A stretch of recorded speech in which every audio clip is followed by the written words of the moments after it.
Hello all. Now we'll discuss the advantages and disadvantages of globalization. These are very, very important. So please do focus.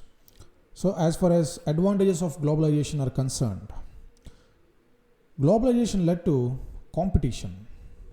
Competition among the companies or industries, okay, which in turn resulted in increased productivity, okay, of domestic industries. So how this has happened? See, the thing is, due to globalization, the foreign companies are allowed in India to sell their products, and we do know that the foreign companies are most advanced in terms of technology, quality, and price. They offer quality products at less price, and obviously when they sell their products in our country, instead of buying our products which are manufactured domestically, we will buy the foreign products, and this will damage the business opportunities of the domestic industries. So in order to overcome that competition, the domestic countries will improve their quality standards and also their productivity. So in this way, globalization has introduced the element called competition in the economic landscape, so which led to increase in the productivity of the goods and services as well as the quality, and it reduced the price level as well, right? So this is one of the major advantages of globalization. And the second one is improved quality and lower prices for various products. We discussed it.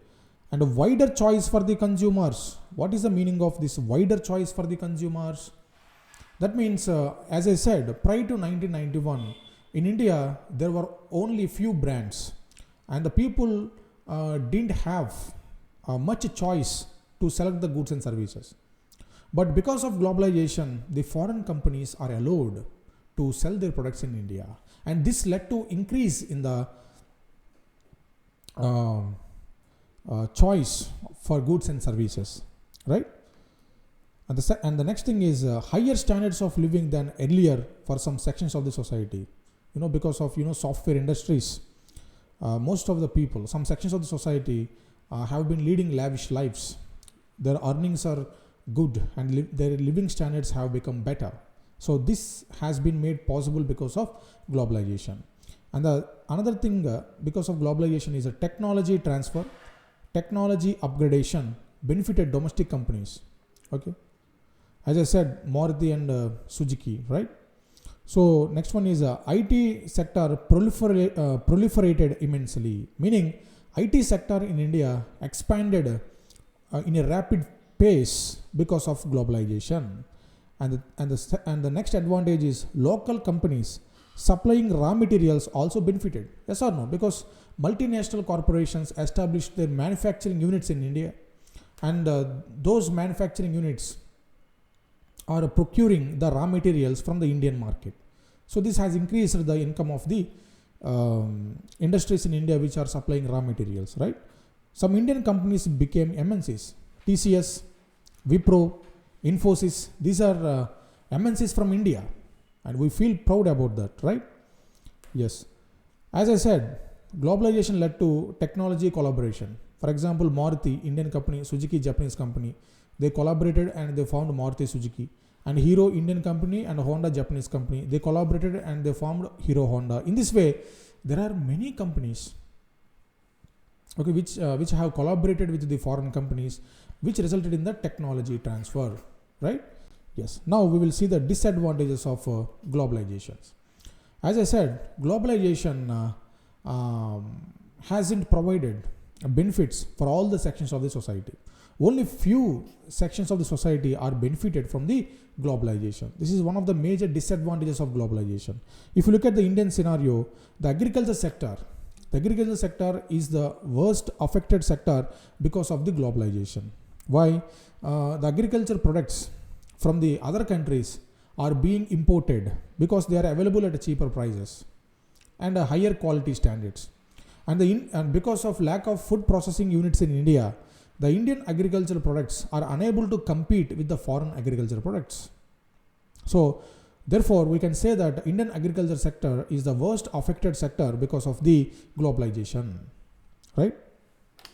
And also, some small producers were decimated due to global competition. For example, toy manufacturing units, and China is the dominant player in toy manufacturing industry, and China is dumping its toys in India.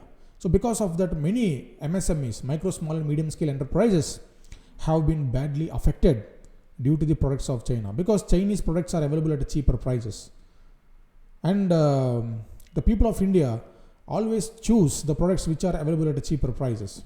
Okay, and most of the people don't think about domestic industry. Okay, only few people feel responsible to consume the products which are made in India, right? Yes. And several MSMEs were shut down. As a result, several people became jobless. Okay. See, the main criteria for employment creation in India is Indians have to consume their own products. If Indians are ready to consume their own domestic products, then definitely employment generation is a cakewalk. Okay. So instead of consuming the Indian goods, we are showing much interest on foreign goods. As a result, foreign countries are getting more income than Indian companies, right? And more employment is being created as flexible on temporary basis due to competition and uncertainty. Yes or no? I think this point no need explanation, right? So next thing is Indian manufacturing sector as a whole suffered, but service sector benefited. Yes or no? India is successful in service sector. That is banking services or financial services, and software, IT industry, and transport and communication networks, etc. Whereas primary sector and secondary sector, the contribution of these two sectors in the GDP is very minimal compared to the service sector. Okay, we have missed the bus of industrialization. We directly jumped from primary sector to tertiary sector. Okay, I discussed this concept in my previous videos, so please do watch them to get an overall understanding. So my humble request for every one of you is to watch my videos from the beginning, so that you will understand these concepts and terminologies in a much easier way, right? So because of globalization, domestic industries also suffered, okay, due to subsidies in some countries. See, if you take USA gives huge agricultural subsidies for their farmers. As a result, they are able to produce the agricultural products at lesser prices. Okay, and this situation has been damaging the Indian agricultural market. Okay, so many multinational corporations, due to huge subsidies in their countries, they are able to produce goods and services at lesser prices, right? So these are the various disadvantages of the globalization. Okay, right. In the next video, we will discuss globalization in India. So why India waited till 1991 to open its markets for the globalization. So we will discuss these aspects in the next video. Thank you.